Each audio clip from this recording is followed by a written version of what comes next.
Welcome to the Golden State Media Concepts, America's Still Beautiful podcast, a weekly news podcast covering all the top positive and uplifting news stories. Are you tired of the same old news? Are you sick of the seemingly endless political spin and negativity? We cover stories that will inspire, uplift, and remind you of the good in the world. Tune into the Golden State Media Concepts, America's Still Beautiful podcast to get all the great and positive news stories of today.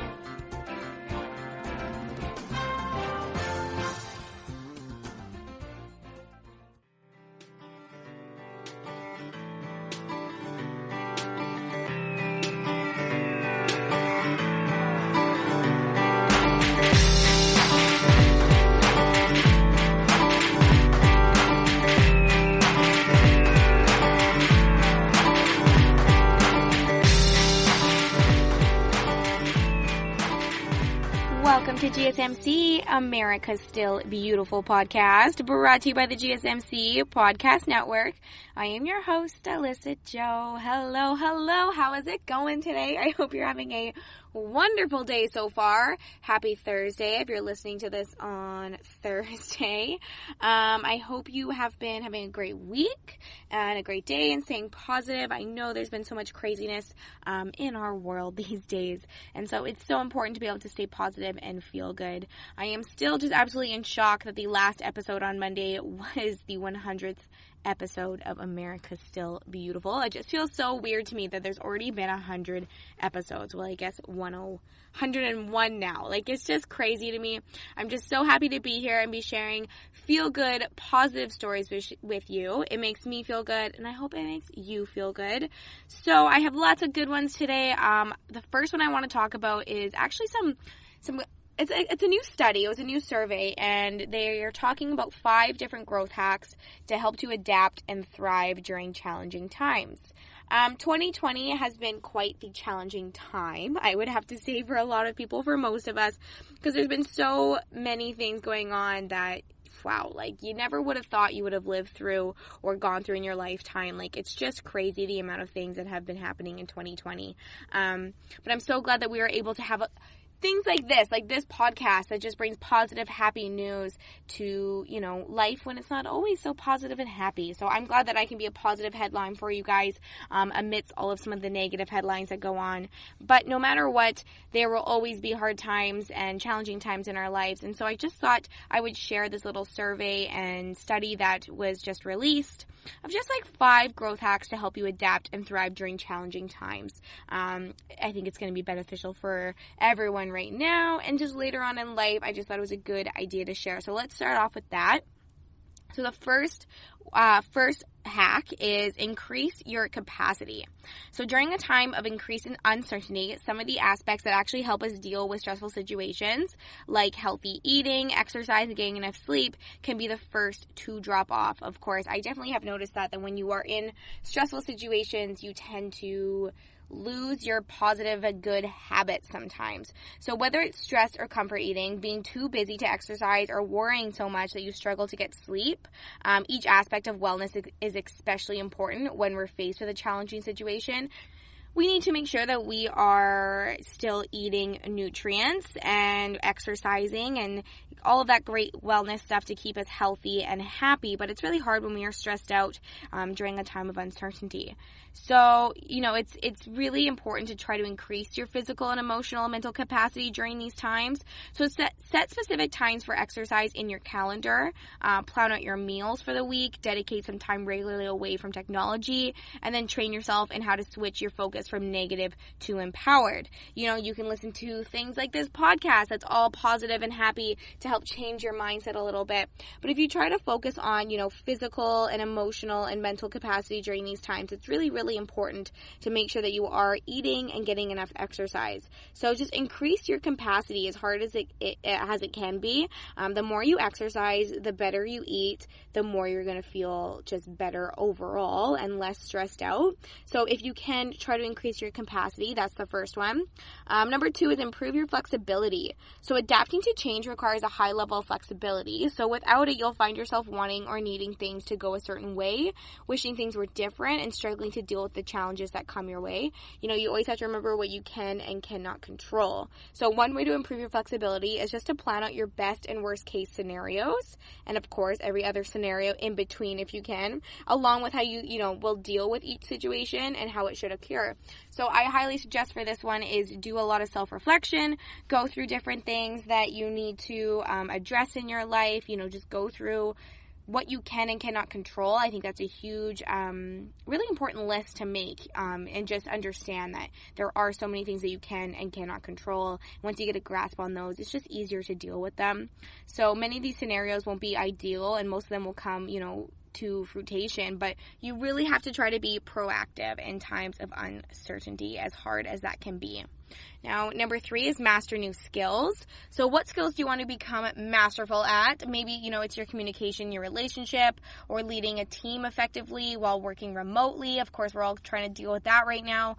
Perhaps you just want to master your relationship with food, choices you want to make. Maybe you want to take up a new hobby. Maybe you want to learn the guitar. You want to try golfing. I don't know what you want to do, but master some new skills. This is a really great way to distract yourself, to make you feel better. When we're faced with a challenging situation in your life, try to choose 2 to 3 things that you will become masterful at. Maybe you just want to draw. Maybe you want to get better at writing, dancing, skating. I don't know. Whatever you decide to do, try to choose 2 to 3 different things that you just want to become great at. Because especially during this time, if you're in lockdown or if you're not being able to leave your house as much, maybe you're not working, keeping yourself busy with mastering new skills is super beneficial. It just keeps your mind healthy, as well as distracts you from some of the negative news or things going on. Number 4 is nurture your creativity. So all growth occurs outside of your comfort zone. I talk about that a lot, and it's always, where creativity and innovation lives is just, outside of your comfort zone. So with so much uncertainty happening in the world right now, fear can often creep into our lives and start calling the shots. It's holding us back from confidently stepping into the unknown, right? Because we're just unsure of kind of what's going to happen. So finding time for creative, innovative thinking is very vital during these times of uncertainty, because in order to adapt and overcome the challenges that you are facing, you need a solution that you are yet to come up with. So if you had the solution already, you wouldn't have the problem, of course. So trying to think outside the box, push yourself outside of your comfort zone as much as you can. Utilize those blocks of time in your calendar to just brainstorm potential solutions, commit to what you will need to implement, and then of course take your action accordingly. So try to get outside your comfort zone, think outside the box, be creative, do something creative, try to spark that creative part in your brain, because it's just going to help you feel better. It's going to just help you manage so much stress a lot easier. Number 5 is the last one. It's track your progress. This is really, really important. Self-reflection is huge. You need to just measure your progress and appreciate every small victory. If you're having a really hard time during lockdown and COVID and adjusting to this different lifestyle, it's really important to give yourself a break and understand of all the progress that you have made. When there's so much change going on, it's really easy to forget and avoid, appreciating the things that you have accomplished. So there will always be times that you will need to tweak or transform your actions or your strategy, whatever it is, but always kind of try to write things down, reflect, and appreciate every small victory and the progress that you are making. Determine how often you're going to track your progress. Planning all this stuff out is so crucial. If you're going to do it daily, weekly, monthly, and then just have a way of easily reporting that progress. It could be a simple spreadsheet, some kind of reflection. You could just ask yourself, some simple questions like what worked well this week, what didn't work well, what was challenging, what am I going to do about that, how am I feeling, what do I need help with, these are just kind of some questions that can really help you bring some clarity to how you have been doing. And I highly suggest just keeping a notebook of some self-reflection and stuff. And that can just help you. You can look back at your progress and kind of see how far you have come even during some of these crazy, crazy times. So I thought I would start today's episode off with that new little study and some information for you, because it's something that we're all dealing with, and I think we could all use some tips these days. So that's what I wanted to start today's episode off, but now let's start into some more feel-good, positive news. And there is now the dream of plentiful transplant organs is moving closer to reality, because scientists have grown tiny working livers from skin cells. Isn't that crazy? Okay, so let me jump into this. It's super cool. So they've created tiny human livers out of human skin cells before successfully transplanting them into rats. So this is just so cool. So say, what are we planning to do is to start making mini human organs that are universal. So the science fiction like procedure was done by taking adult skin cells and genetically alternating certain genes and transcription factors to create what is known as the pluripotent stem cells. So it starts with human skin cells, and they're called fibroblasts. And then in 2006, the pioneering field of genetic editing led scientists discover that they can simply take any cell from a living adult and turn it into a pluripotent stem cell. So pluri means plurality, indicates the ability to carry the genetic code of all organ types, which is how they can become liver cells. Pretty interesting, isn't it? So according to the Mayo Clinic, the number of people on current waiting lists for liver transplants far exceeds the number of available liver donors. So the cost is actually just as high. The average cost of a transplant, accounting for the entire procedure, is about $812,000. It's just absolutely crazy. So a new discovery can help lower the cost at the same time. So it's pretty fascinating, but the science took a decade to actually perfect this completely, and it's far still from human trials, I guess, but they are a tiny step forward. So the tiny organs from human cells continued working normally after they were transplanted into rats that were bred to have suppressed immune systems. Otherwise, the body would reject the foreign organ. So the method associated technology could produce part-time liver grafts that could prolong the lives of people waiting on the transplant list. So they say the long-term goal is to create organs that can replace organ donation, but in the near future, I see this as a bridge to transplant. For instance, in an acute liver failure, you might just need a hepatic boost for a while instead of a whole new liver. So this is just one step closer to letting that happen. So there's lots of information to come for that. There still are in the works, but they made a tiny step forward. And like I said before, every small victory is a victory, no matter what. All right, it is time for a little bit of a break, but don't go anywhere. When we get back, I will be back with more feel-good, positive stories to share with you, and I have lots of good ones. So stay tuned. The GSMC Life and Happiness Podcast takes you on a journey of exploration. We'll discuss tried and true methods alongside the latest trends of how to best live your life to its fullest and happiest. From psychology to meditation, science to self-help books, the GSMC Life and Happiness Podcast will help you to discover what makes you happy and how you can live life being the best you possible. Download the GSMC Life and Happiness Podcast on iTunes, Stitcher, SoundCloud, Google Play, or anywhere you find podcasts. Just type GSMC in the search bar.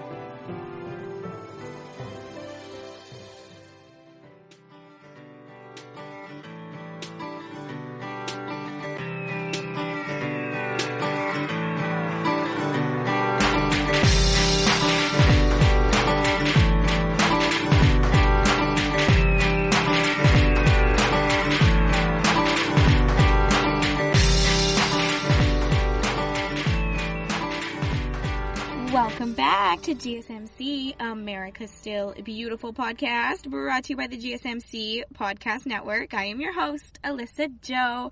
All right, we are back and going to share some more feel-good, positive stories. Let's start here with some things about the environment. There is now this new company. It's called Eco Straws, and they're edible straws that harness nature to replace the single-use plastic and also help local farmers. So they're called Eco Straws, EQUO, and they're pretty incredible. So they want to harness raw nature, basically just to replace the single-use plastic. So it's called Eco Straws. So they've launched with 100% biodegradable and compostable straw that's using natural ingredients sourced from local farming communities. pretty cool, right? So they actually just released this at the end of May, and within 30 days, they reached their funding goal, and they're intending to produce 4 different flavors of these eco-friendly straws. It's really, really cool. They have literally 4 different flavors. I'll get into that. But Tran Vu is the creator of these, and she previously worked in brand management for consumer good companies like LG and Bacardi, and she was inspired to build sustainable future for her nephew while working to support local economic growth and job creation in her parents' hometown in Vietnam. So she says, traveling the world and seeing the massive amount of plastics in the forests, oceans, and beaches breaks my heart. I really want future generations to have a chance to experience a better earth. Also, after returning to Vietnam, I wanted to create jobs for the local farming communities and give them a steady income. So they're really cool. There's 4 different ones. They're multicolored, and it's like 4 choices kind of with different unique characteristics. So number 1 is the coconut straw. So it's made from fermented coconut water, offering a tropical twist on an everyday product, and it's available in ivory white with a cool textured design. These are really interesting to look at. Number 2 is rice straw. So it's made from rice and tapioca starch, and it's available in plant-based, natural colors, including white, green, pink, blue, yellow. And then after use, these can be cooked down and are fully edible, which is crazy. Number 3 is dried grass straws made from naturally tube-shaped grass and available in green. So they're also a natural chew or like tug-of-war toy for pets as well. Or it's like a crunch with them too. You get the satisfaction of kind of popping bubble wrap. That's how they describe them. And then number 4 is the sugarcane straw. So it's made from sugarcane with a light sweet aroma, and it's available in a variety of different sizes. So wide sizes for specialty drinks or bubble tea. It's also available in light brown. It's kind of speckled, and it's washable for reuse within 1 day. So pretty interesting concept. It says it's well known that the plastic straws, of course, are harmful for the environment, with most of the 500 million used every day in America ending up in oceans where they pollute water and kill the marine life. Although there are some plastic and paper straw alternatives on the market, most are environmentally harmful through the carbon footprint they make in production and disposal. And we were also unsatisfied with the quality and durability of paper straws. So true. Sometimes paper straws, it just gets all soggy. It doesn't work for very long, right? So in addition to their positive ecological impact, they also wanted to ensure that eco straws are competitively priced to give consumers an affordable alternative to environmentally harmful straws. So overall, we want to make sure if we offer an alternative to paper and or plastic that is a realistic both in cost and supply. We don't want cost to be the main reason why people can't select a better alternative. So you can actually pre-order some of these straws. If you go to, they are launched on Kickstarter, and then you can literally just the Eco Straws campaign page, and you can pre-order them. But so it's priced at $21 for 2 packs of 50 straws, which is a really good deal. The name of the product was created by combining the words eco, so meaning not harmful to the environment, and status quo, so that's why it's EQ. So meaning an existing state or condition. So eco stands for the ideal of creating functional products with minimal impact to the environment.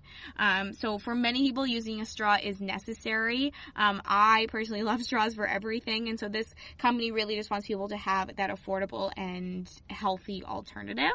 So if you're interested in going to pre-order that, go to Eco Straws campaign page. It's on Kickstarter. You'll find a bunch of more information on them. They're really cool looking, and edible straws, I think it's pretty interesting.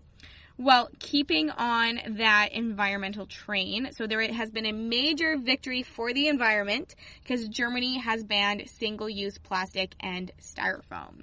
So Germany's making major strides towards trying to practice, in the terms of environmentalism. So the country announced just this past week that it will be implementing a ban on the sale of multitude of single-use and disposable items in a bid to reduce the amount of plastic and polyester clean waste in the environment. So this includes things like plastic straws, cups, boxes, all that kind of styrofoam stuff, single-use cutlery, plates, and stirring sticks. They are putting a ban to it. So German Environmental Minister Scholz says the move was part of an effort to move away from throwaway culture, what they're calling it. So this government's ban will go into effect next year on July 3rd, 2021. The new plan also legislates the closure by 2022 of 8 brown coal operations. That's mostly located in economically depressed regions, as the number of jobs in renewable energy, which already generates 50% of Germany's power, increase in those niches as well. So pretty interesting. 2 big successes for the environment. So I had to share those with you guys. Now, and keeping on this environment train today, an Indian architect is sucking carbon emissions out of the air and turning it into stylish tiles. Interesting concept, right? So this Indian architect, his name is Tejas Sinel. I'm probably not saying that correctly, but he has developed a revolutionary new way to serve the housing needs of the population while also fighting air pollution. So he's the mastermind behind what he's calling carbon craft design. So it is a startup company that specializes in capturing carbon emissions from the air and turning it into stylish tile. Using a device called the Air Ink, this company is able to draw CO2 out of the polluted city air, combine it with a mixture of marble, chips, and powder, and then press it into elegantly designed tiles. So they say that in India is in need of maintaining the world's 3rd largest housing industry. So his sustainable tile recipe can help meet the industry demand for building materials in a very eco-friendly way. What an interesting concept, right? So if you actually want to hear more about this, there's so much more information. You can literally just search up this carbon craft design. You'll find a bunch of different information about it. There's YouTube videos and kind of how it all works, because there's a lot to it. But those 3 stories, huge victories for the environment. Now I have a pretty cool story about a bus driver from Tennessee, and he tried college for a while, but it wasn't until he actually moved to Massachusetts and began driving a school bus, and it was, of course, a school bus full of teens, that he kind of became inspired to head back to the classroom himself. His name is Clayton Ward, and he is a very humble bus driver, they call him, and he used lockdown and all the constant nudges from the students to finally get a college degree, which is pretty cool. So he says, I really enjoy working with kids, especially the high school students, and during the bus routes, we would chat about their classes. As a history buff, I would share lessons that I learned in school, and we talked a lot about academics.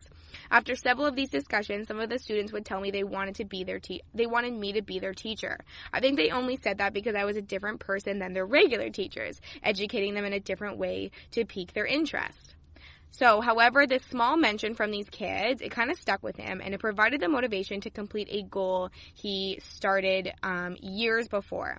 So he said talking to students on his school bus every day renewed his sense of passion for expanding and teaching young minds. So he enrolled at Mass Bay Community College in just the beginning of May 2019 with the goal of earning his degree, and is transferring to a 4-year institution and some day teaching history to high school students, and just as he did with the kids on his bus route, of course. So he worked full-time driving the school bus while attending classes full-time as well at Mass Bay, and he focused on doing the best he could in all of his classes, and it did really pay off. He earned a spot on the Dean's List every semester, and he was inducted into the Phi Theta Kappa National Honor Society and graduated with a perfect 4.0 average. So last month he earned the All-Divisional Award for having the highest GPA in Humanities and Social Sciences Division and the Liberal Arts Program. He says, it wasn't easy. I would drive my route in the morning and afternoon, take a class in between shifts, and take night classes and classes online to complete my degree requirements. I would think of those students and all the years I wanted to make this happen, and it helped me focus my energy. Many years ago, I heard a quote from my former middle and high school band teacher, which helped me stay the course and get to where I am today. My teacher said, discipline is not doing what you are supposed to be doing when everyone is watching. Discipline is doing what you are supposed to be doing when nobody is watching. So he says, and thanks to this free time during the pandemic, in just 1 year, he's completed his associate in arts degree in liberal arts, and he will transfer to a state university in the fall to pursue his bachelor degree in history with a minor in secondary education. So I just really wanted to share this story because it actually went viral, this little story on YouTube and on social media, because of the impact these high school students had on this bus driver who once believed that he couldn't, do exactly what he wanted. But with a little nudge of some high school students, he was able to pursue his dream and go back to school, and it was successful. So love a good success story. A little nudge sometimes doesn't hurt nobody. All right, it's time for another break. But when we get back, I have lots more feel-good stories to share with you, so don't go anywhere. Tired of searching the vast jungle of podcasts? Now listen close and hear this out. There's a podcast network that covers just about everything that you've been searching. Hey! The Golden State Media Concepts Podcast Network is here. Nothing less than a podcast bliss with endless hours of podcast coverage. From news, sports, music, fashion, cooking, entertainment, fantasy, football, and so much more. So stop lurking around and go straight out to the Golden State Media Concepts Podcast Network. Guaranteed to fill that podcast itch. Whatever it may be. Visit us at www.gsmcpodcast.com. Follow us on Facebook and Twitter, and download us on iTunes, SoundCloud, and Google Play.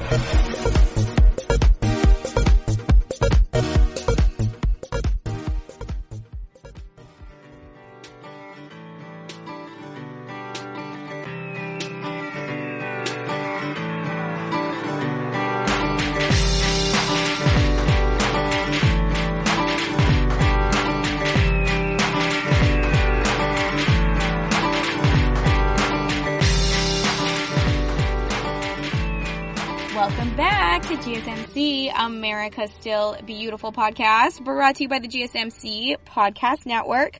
All right, let's just jump right into the last stretch of today's episode so I can fill in as many positive feel-good stories I can into the time. All right, so this is pretty cool. Caribbean Island is on track to become the world's first hurricane-proof country. Hurricane-proof country, pretty crazy, am I right? So this kind of all started when they were devastated by the Hurricane Maria, that Category 5 hurricane that struck the island 2 years ago. It destroyed 226% of the country's GDP and 90% of the structures, which is absolutely crazy. So when a Category 5 hurricane makes landfall, there's very few things that are born of our civilization that can resist the power of these winds and surging and violent waves and everything. So now the Caribbean island is wanting to become this world's first hurricane-proof country, of course, after the Hurricane Maria did such extensive damage. So they're describing the project as creating the first resilient nation. And so the Prime Minister addressed the UN General Assembly in the aftermath of Maria's landfall, asking for funds to create such a nation, and one that can only resist powerful storms physically, but also economically and spiritually as well. So they say in the past we would prepare for one heavy storm a year. Now, thousands of storms form on a breeze in the mid-Atlantic and line up to pound us with maximum force and fury. So this plan says to create cities of hurricane-proof structures that won't leave mountains of debris behind after the storm. So they say the challenges are not just related to infrastructure, but resilience, in our view, is how vulnerable you are in the first place. So the CEO of the government's Climate Resilience Execution Agency of Dominica, of the CREAD, they believe that building a climate resilient nation starts with every person considering how the planning decisions they make will hold up under winds higher than 150 miles per hour. So CREAD has also charged with establishing uniform building codes, geothermal energy plans, and a hurricane-proof hospital and healthcare system, and improving public transit as well. So they say how to keep society and economy running a small country with a limited tax base and a huge number of climatic challenges running on a shoestring. Those are some of the challenges. So the Prime Minister's vision also includes a prosperous ecotourism industry that could replenish the state's coffers before and after the storms deplete them. There's also one landfill on Dominica, and it's nearly full. So cleaning up plastic waste and switching to biodegradable items like bottles, food packaging, and will be more likely the key to Creed's strategy of helping this country look nicer for travelers as well. Plastic trash is whipped around in powerful storms and scattered all over the place, of course. So and that kind of just ruins the beauty of the country. So in 2018, they enacted a ban on plastic and other debris such as single-use straws and styrofoam food items to try and aid in creating the image of a pristine Caribbean island that will attract tourists with deeper pockets. So the following year, the Climate Resilience Act went into full force, and then Creed came out. So the economy has since grown by 9%. Tourists are back on the beaches. Children are back in the classroom. A new state-of-the-art hospital opened in August of 2019, while the construction around the island has created 500 new homes with another 1,000 on the way still. So they're describing it as the nature island. So tropical rainforest filled with colorful birds, encircled volcanoes looming above coral reefs, beaches of white and brown and even black sands. So, as with so many countries, Dominica represents a great place for a vacation, and a vacation represents a way to directly and effectively support the climate resilient economy. So I'm sure there's going to be lots of more information coming on about that, but just a kind of a cool concept, the world's first hurricane-proof country. So we'll see how that goes in the near future. All right. So I don't know if most people during this pandemic, I feel like have kind of taken up new hobbies or just trying to stay busy when you're at home. And one of the main things that people are doing, or that have been doing during the pandemic, is gardening. And it's said that gardening is absolutely just booming during the pandemic. And so there's just been some articles and information saying that you can still start planting in July. And there are, more and more people are actually trying to garden more sustainably. And it's actually, they're saying a lot of younger people are now coming to the nurseries and stuff to buy plants and start gardening. And they're all trying to garden more sustainably. So tending plants, has always been one of the world's most popular hobbies, but I don't think anyone was quite prepared for the surge in gardening, and the nurseries are still kind of trying to get all of their materials and things and as fast as they can keep it up, right? Because so many people kind of went to gardening as something to do during this pandemic. So this renowned seed company, it's called Burpee, sold more seed packets this spring than at any time during the 144-year history, which is pretty crazy. So the Britain's Royal Society has seen a 5-fold rise in queries for gardening advice on its website during the lockdown as well. Sale of houseplants are up, and people are looking for ways to just brighten their days in the lockdown. So having plants and all of that has been just everybody's way to kind of brighten up their house and keep busy outside as well. So people are just taking time to reconnect with the earth a little bit more. And then the added bonus arrives for the climate every time a plant goes into the ground because it pulls out carbon dioxide from the atmosphere. So pretty cool. An avid plantsman, his name is Tony. He is the founder of the Juniper Level Botanic Garden and the Plants Delight Nursery in North Carolina. He says, I believe the bulk of the boom is coming from an existing gardeners. However, at our open houses, we see a tremendous number of younger people, generations X, Y, and Z, and they're learning to garden more sustainably. So he just wanted to add in that many people also don't think you cannot plant in the summer, which is just not true.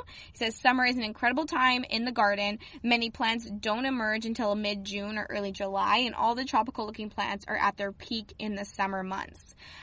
So the canis, the elephant ears, and lilies. So we see a peak in sales of tropical-looking plants in the summer. So depending on the zone that you live in, many vegetables and herbs can still be planted in July as well. So there's Brussels sprouts, beets, broccoli, in zone 6 to 7, corn and cucumbers, onions in zone 8 to 10. So it just kind of depends where you are. But pollinators are also more active in the summer months and can be the gardener's good friend. So those native bees, honeybees, butterflies, and also even wasps. So I guess wasps are actually predators of many beetles. So you want them in your garden. So instead of getting caught caught up in spraying every time you see an insect. They say that the generations did in the 50s and 60s, remember that gardens are naturally balanced systems that can actually take care of pests as long as your plants aren't stressed, and not all bugs are bad. They can actually be beneficial. So there, you can actually see how gardening is done by professionals and get some inspiration on your own. Of course, if you visit a local park or local botanical garden this summer. But you can also just go to the website, the nonprofit Juniper Level Botanic Garden, and you can actually get a bunch of information from them as well. So if you are somebody that has been really interested in gardening since this whole pandemic, head over to that website if you want some more information or just some lessons and advice for keeping your plants alive. I have to say I am probably the worst for keeping houseplants alive. I even get like a bouquet of flowers and it's like, yeah, I can barely keep that alive like for very long. Like, I'm terrible. But if you are somebody that can garden and can garden well, do it 100% because it's just so beautiful. All right, well, that is all I have for you today for today's episode. I hope you enjoyed. Thank you so much for listening to GSMC, America's Still Beautiful podcast, brought to you by the GSMC Podcast Network. I'm your host, Alyssa Jo. I absolutely love being here, and I so appreciate you being here. So please do not forget to hit that subscribe button to like and follow us on social media and leave a 5-star review. I wish you could see my actions as I talk in this podcast. I'm always the type of person that talks with my hands, but every single time I do my outro like that, my hands are like waving around as if you can see me. So just imagine me sitting in front of my microphone talking quite violently with my hands as I describe all the stories in this podcast. Anyways, okay, thank you so much for being here. I so appreciate it, and I cannot wait to share more feel-good, positive stories with you next time. So stay healthy, stay safe, and spread kindness every single chance that you get. Thank you. You've been listening to the Golden State Media Concepts, America's Still Beautiful podcast, part of the GSMC Podcast Network. You can find this show and others like it at www.gsmcpodcast.com. Download our podcasts on iTunes, Stitcher, SoundCloud, Google Play, or anywhere you find podcasts. Just type in GSMC to find all of our shows. From the GSMC Podcast Network, from social media news to marketing news, and even weird news, the GSMC Podcast Network has you covered. You can also follow us on Twitter and Facebook. Thank you, and we hope you have enjoyed today's episode of the Golden State Media Concepts, America's Still Beautiful podcast.